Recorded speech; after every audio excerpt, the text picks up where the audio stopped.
Well, the reason they couldn't mention stars or take photographs of stars is that the astronomy buffs at Vanderbilt or Harvard or UCSC would have found the errors instantly.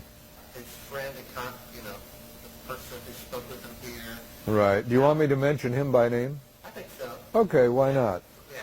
Of course, Lee is kind of a reclusive person, but I don't mind mentioning his name. We can't live forever. All right. Ready? Yeah.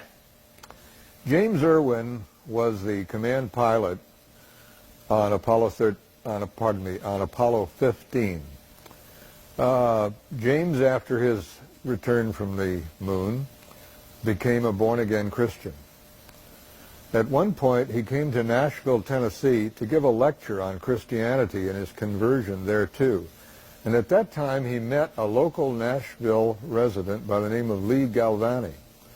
Well, Lee implored James Irwin to confess, to tell the truth about the Apollo hoax, of which Lee was convinced.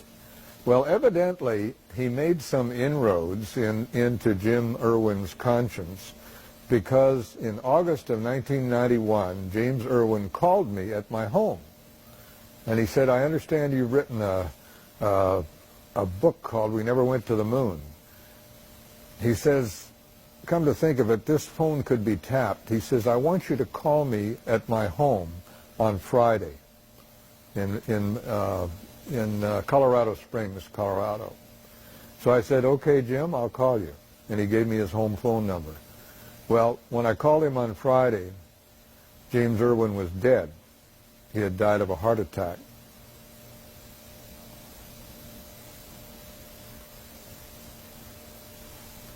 Tell me about the pilot who phoned in one of your guest appearances on the talk radio program. Oh. While I was on a radio show concerning Apollo, an airline pilot called me and he said, Bill, I think you're right, because while I was traveling from San Francisco to Tokyo, we saw a C-5A drop a capsule out of its cargo hold. The three orange parachutes opened, and it descended toward the ocean. And even though we were traveling at about 550 knots, we followed this descent as long as we could. When the command capsule returns to Earth, the atmosphere causes it to become red hot due to friction at high speed. Well, when a command capsule strikes an ocean, which is about 50 degrees Fahrenheit, this red-hot capsule should have turned a large volume of seawater into steam instantly, just like when you pour water into a hot pot on the stove, it's called flashing into steam. But in all of the photographs showing the capsule hitting the water, there's no indication whatsoever of any steam, of any indication that the capsule was really red hot. On December 7th, 1975, I was invited to discuss my book at radio station KOME in San Jose, California.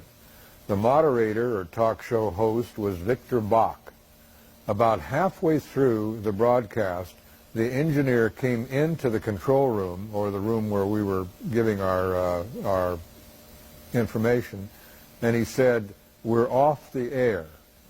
Subsequent investigation indicated that someone in a helicopter had dropped napalm on the KOME transmitter in the Gilroy Hills, causing $250,000 worth of damage and effectively cutting off the station from the air for 3 days. Well, police came to the station and offered us police protection because callers into the station said, "What happened to you? You had this fellow on about we never went to the moon, and suddenly your radio station goes off the air." So to me, this was the first real-life indication that there was somebody that didn't want me to tell this story.